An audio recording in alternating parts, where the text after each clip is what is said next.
This video was made possible thanks to generous donations from my lovely supporters on Patreon. Hello my beloved darlings, my name is Sonia Sizer and welcome to my YouTube channel.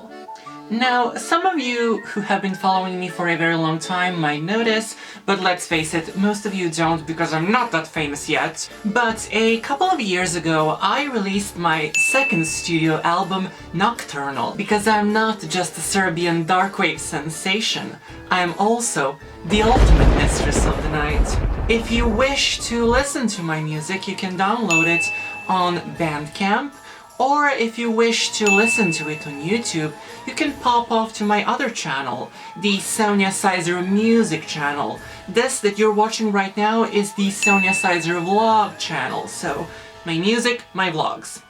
However, my beloved darlings, we're not here today to talk about my music. Oh no, we're here to talk about the fabulous makeup that I'm wearing on the cover of the album. The makeup was done for me by my mind-blowingly talented friend Filip Radjinovic, who is also my drag sister, Uma Kilix. Today I'm gonna try to recreate the look, but before I start doing my makeup, my darlings, I have to put on my contact lenses. Ready? 1, 2, 3. Don't I look good enough? Just to die for.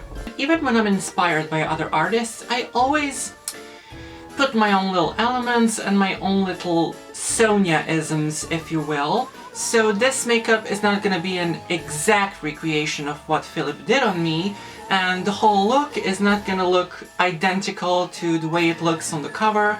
I'm gonna have curly hair, I'm gonna have devil horns, I have contact lenses, which I did not have on the album cover, but hopefully it will be interesting for you to watch. Plus, it's a witchy season, even though Halloween has passed, but when you're a gothic enchantress from the dungeons of hell, every day is Halloween with me, my beloved darlings. So the first thing that I do is prime my eyes. Now, I use Kryolan Supracolor in Clown White, and then I set it with a setting powder that is also Clown White, and then I just take my eyeshadow palette and I start cutting the crease. So priming your eyes is actually very important, and the purpose of an eyeshadow primer, well, there's two of them. One of them is obviously it makes the pigment from the eyeshadows stick better, and the second one is when we do our makeup, obviously the lid is closed, so when we open our eyes, what happens? The lid goes inside,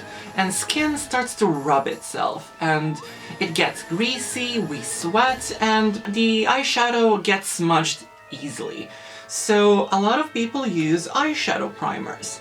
Eyeshadow primers not only make the pigment stick better, but they're also mostly wax-based, so they will create a protective layer, if you will, between your skin and makeup, and it will prevent the grease to go into your crease and ruin your makeup, if you please. Oh, that rhymed. I'm just so supremely talented. Now, you should use a primer on your entire face actually, especially if you're performing live and sweating a lot, because it will make the makeup stay on for a bit longer.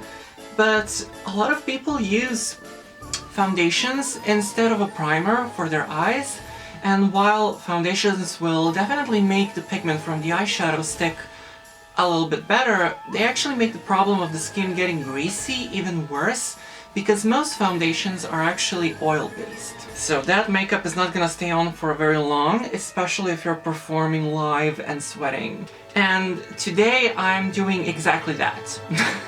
I am using a foundation, and not only a foundation, I'm using a foundation that literally has grease makeup in its title, because I just can't be bothered to buy eyeshadow primer. I just have bills to pay and 4 dogs to feed, and I just have a little bit more important things to give money on instead of a primer.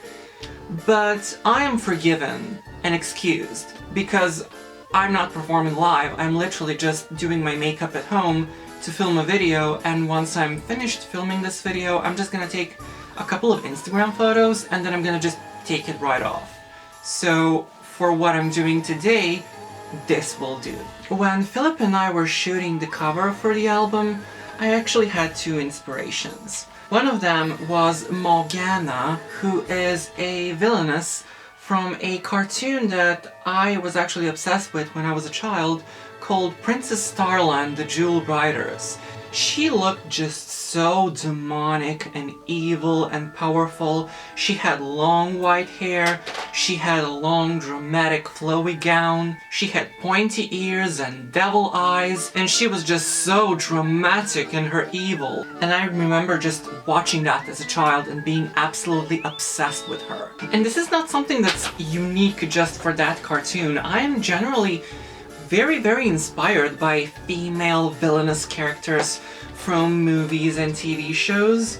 For example, I as a kid was obsessed with Michelle Pfeiffer as Catwoman in Batman Returns, Uma Thurman in Batman and Robin as Poison Ivy, and of course Angelina Jolie as Maleficent. And the other character that I was also heavily inspired by was Alyssa Milano as Phoebe Halliwell in Charmed, episode called Look Who's Barking. It's an episode where Phoebe is turned into a banshee.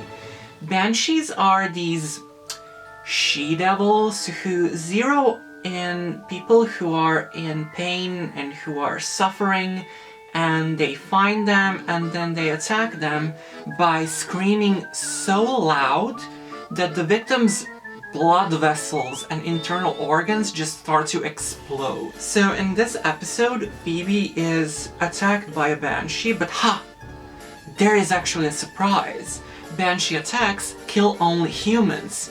When witches are attacked by banshees, the banshee attack turns witches into banshees. So Phoebe is in a lot of pain because her boyfriend Cole, for whom she thought was the love of her life, actually turns out to be a demon who's actually on a secret mission to kill her.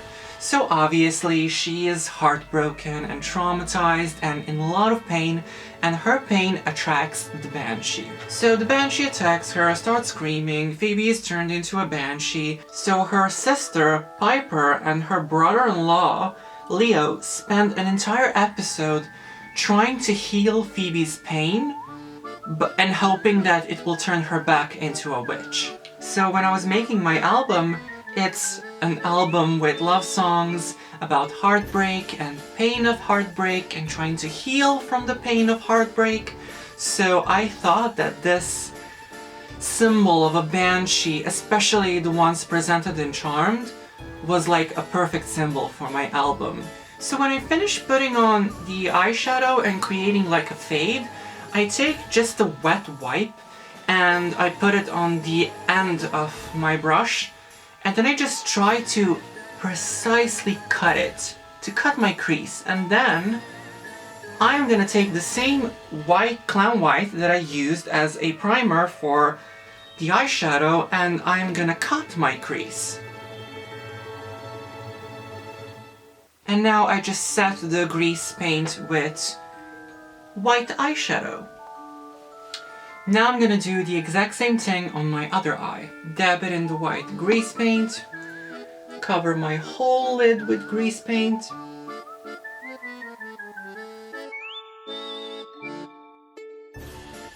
taking my powder brush and my setting powder and just going on top of this. And now I'm using this red right here, which is called Pillow Talk, to cut my crease. The exact same as I did on the other eye.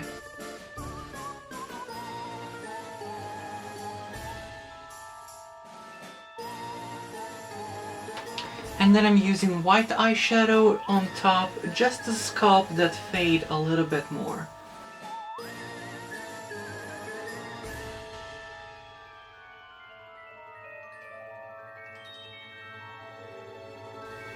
Taking a wet wipe, taking a brush, and cutting the crease.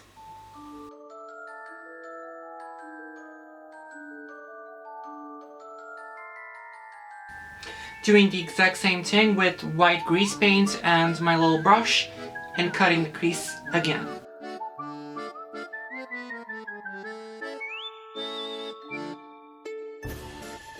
Taking the white eyeshadow and setting it.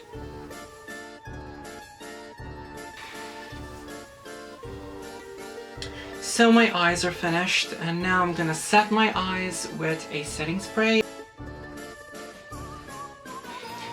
Now I'm going to contour. I'm gonna be using Krylon TV Paint Stick in Ivory. There it is. This is going to be my base.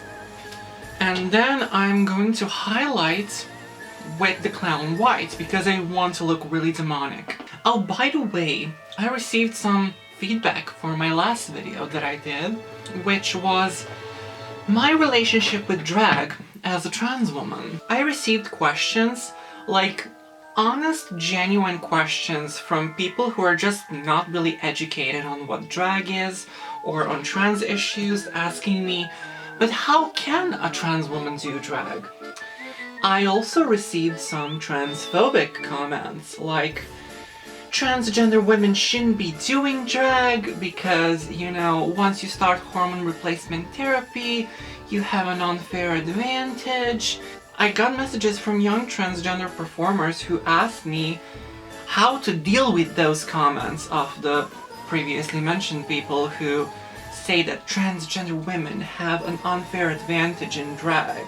Now I am obviously taking a beauty blender and just blending everything together. So honestly, I have a lot to say on that topic. So I've definitely been in situations where I, a trans woman doing drag, am surrounded by cisgender men doing drag, where I would, you know, have to deal with bitchy comments like, what is she doing here? She doesn't belong here. She's a trans woman. She has already started transitioning and she has real boobs and doesn't have to shave her beard. It's not fair. She has an unfair advantage. She's a woman. She should know her place. I am now using Krylon TV Paint Stick and FS40 for my contours. So just cutting that cheek like that. Cutting the other cheek. Cutting the jawline. So this summer, one of my best friends came to visit me in Belgrade, and she went with her friends to a drag show, and the moment that she mentioned that she's staying at my place, one of the misogynistic, transphobic gays jumped on her and he was like, why is Sonia still doing drag? Drag belongs to cis men. She's a trans woman. She should know her place. And it's just like... You know what's funny about it? As I said in my last video, I've been doing drag for 14 years. This person is 20 years old, which means that they were literally 6 years old when I started doing drag. And now they are telling me that they have more right to it than I do because they're cis and I'm trans. Even though I've been doing this job for 14 years and this person got in drag once. It's like, okay, sweetie, delusion, convince yourself. And finally, I'm highlighting with the Clown White grease paint.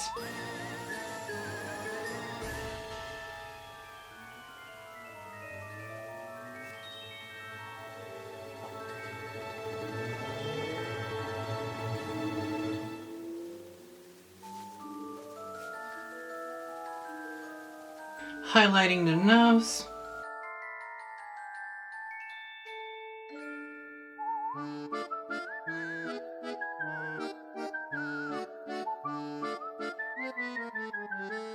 And now I'm just gonna set everything with a Clown White setting powder.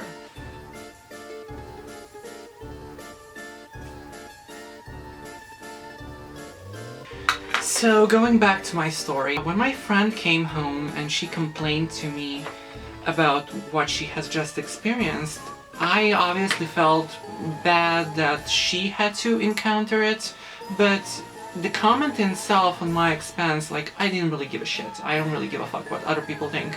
But I am gonna share my opinion on it just because of those young people who wrote to me saying that they would like an advice on how to deal with people who say things like that.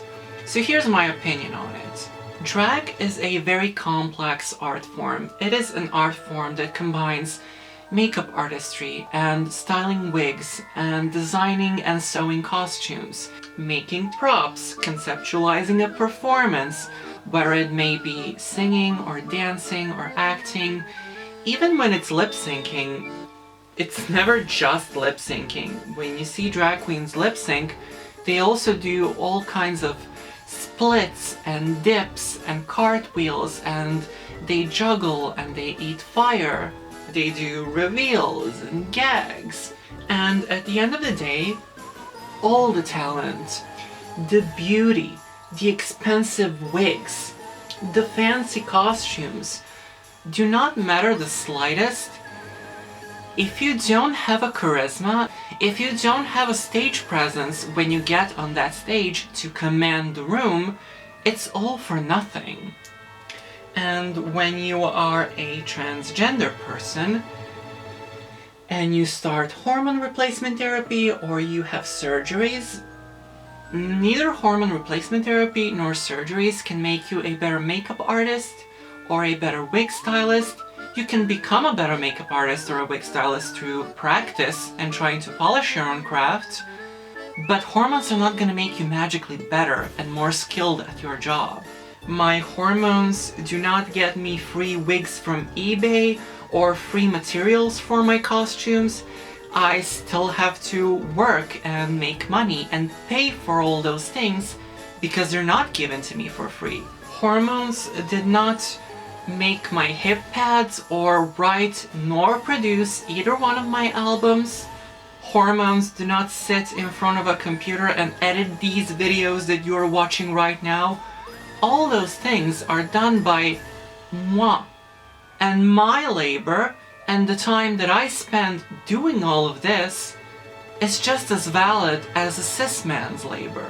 So no, transgender women do not have an unfair advantage when we do drag. So now that I've contoured lightly and I've created the shape of my face, now I'm gonna go in with the red on top of it just to make it a little bit more demonic.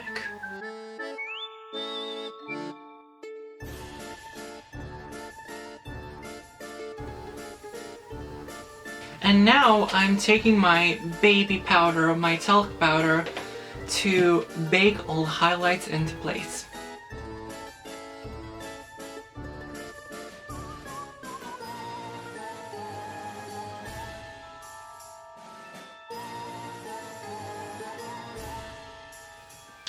So this is what we call baking, and while my highlights are baking into place, I'm gonna take my camera and I'm gonna transfer all the footage to my computer because I'm kind of running out of memory, and I'll be right back.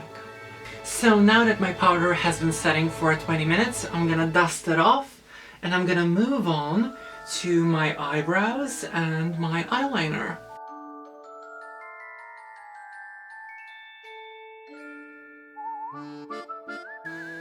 I'm just using like circular movements to try to blend that cheek with those highlights.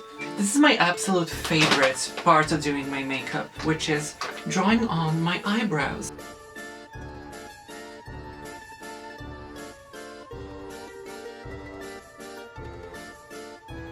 And now I'm just gonna take this angular brush and I'm gonna just go over my eyebrows with eyeshadow just to set it a little bit more.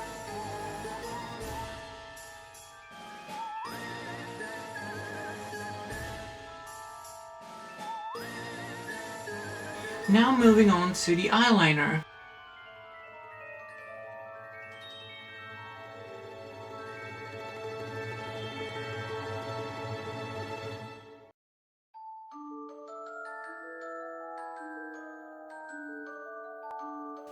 And now I just like to take my eyeliner and do those angular little cat eye angles of the eye. You'll see what I'm talking about.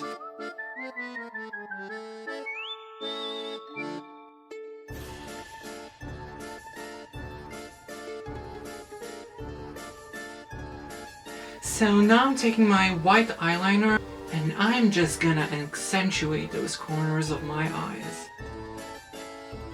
There we go. Now the other eye.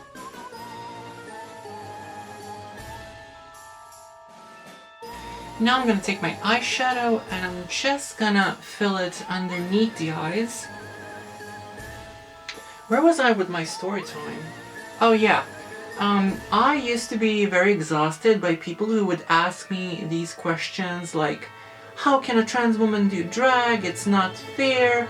And I used to be so exhausted by these comments that honestly, I would rather just avoid drag queens and fans of drag than have to respond to these questions over and over again. And the thing that really inspired me and that really gave me a lot of strength was definitely the win of Kylie Sonique Love on RuPaul's Drag Race All-Stars Season 6. I will never forget that day, September 2nd, 2021. I just haven't been the same since. And if you actually look back on my Instagram profile or my YouTube channel, I actually started doing these drag makeup looks and these YouTube tutorials, and I created the Instagram and the YouTube channel for my other drag queen alter ego, Gospodja Pereza, in September. And the reason why I did it in September was because I was just so inspired by seeing a trans woman not only being allowed to compete with cis men after so much debate of whether we should be able to do that, but also win the whole thing. And then shortly after her winning All-Star Season 6, a couple weeks later, Vanessa Von Cartier, also a trans woman, won a season of Drag Race Holland. And my eyes are officially done, and now I'm gonna set my eyes, and this is also gonna prime my cheeks so that I can apply highlighter.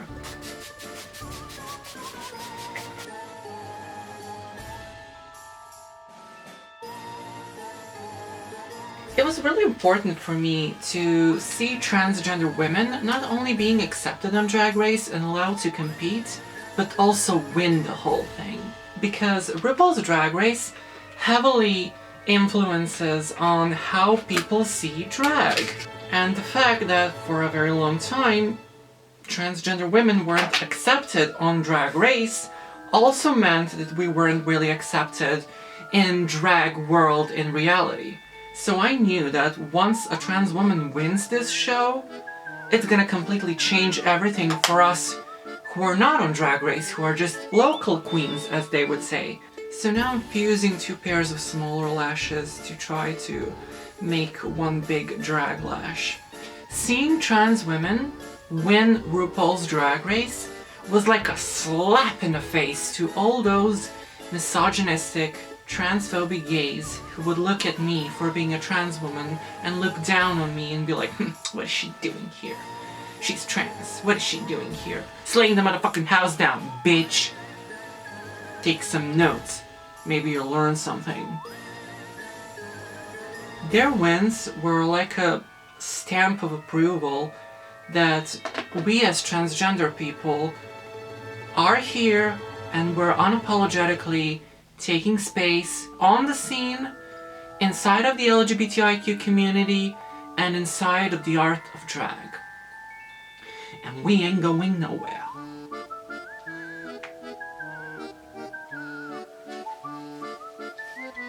There we go, and the last touch are my lips. As I said a million times before, I just draw on my natural lips and then I go over and over and over again and try to make them bigger and bigger and bigger. Until I get those fully drag queen appropriate cartoon character looking lips.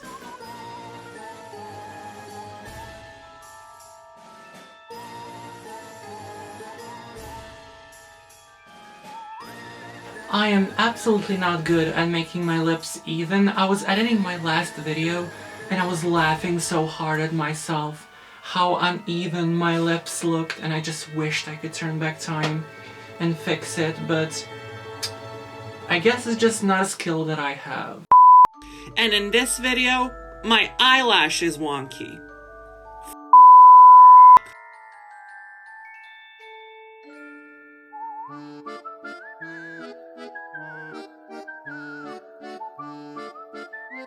So that's it, my loves. I only have to set my entire face. And I'm ready to go. So I'm gonna go put my wig on, put my horns, and put on my fabulous costume, and I will be right back. Hello, my wicked beauties. This is the finished look.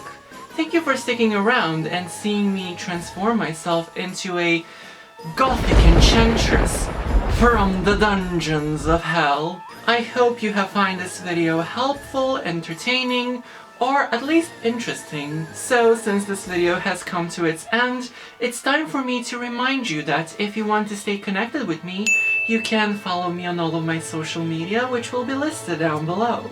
If you wish to financially support my work, such as my channel and my drag, and if you want to put some food in my mouth, you can make a one-time donation by using PayPal, or support me on Patreon. Patreon is my members-only website, and my followers on Patreon actually get exclusive member benefits like early access to my videos, access to my Patreon-only content like my monthly Q&As where I get to chat with my patrons, and they're also credited in the back of all of my videos. Special thanks to Dušan Jeftić, Filip Božanić-Dimovski, Filip Lopičić, Milan, and Miloš Seničar. I truly hope you have enjoyed the time we have spent together, my loves. I will see you very soon on the next one. And until then...